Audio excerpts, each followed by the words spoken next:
Hello, welcome to 251, two pianists, 5 minutes, one subject.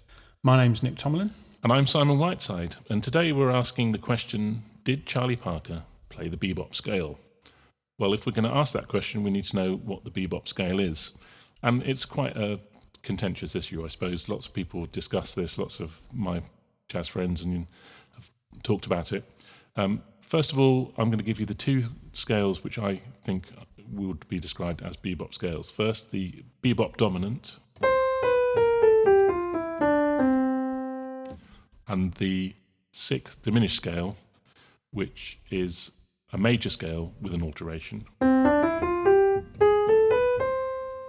And for me, the significant element of both of those scales is they contain 8 notes and not 7. So normally, 1, 2, 3, 4, 5, 6, 7, we're back to the tonic. Here, 1, 2, 3, 4, 5, 6, 7, 8, back to the tonic, back to the tonic, which means that when you're playing, the strong chord tones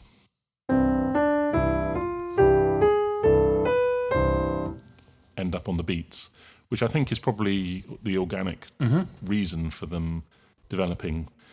What are your thoughts, Nick?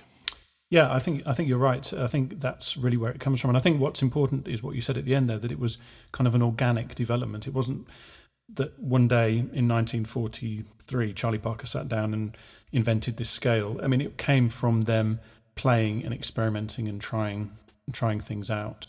This theory really only started to be developed from the sort of mid to late 50s onwards, when jazz became an object of study. I mean, up until then, really, it wasn't really studied. It was played, and then people analysed what the players did, and then they developed theories to explain what the players did.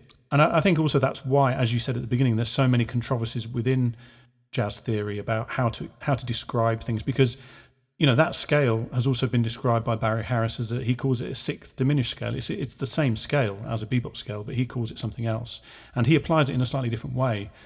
So it's interesting. I think this idea of jazz theory and what musicians were thinking about when they were performing is an interesting one.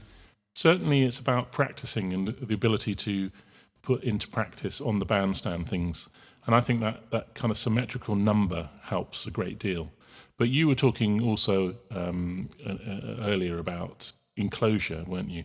And the idea that perhaps it's a major scale with some altered notes. So that's certainly what David Baker suggested in his introduction to his How to Play Bebop books, where he thinks that Lester Young might have chosen different notes to alter, just made sure that there were 8 though, so that things landed on the strong beats. Yeah, I suppose it's more, as you said, it's more a case of you're hitting the strong chord tones on the beat, and however you kind of arrive at that.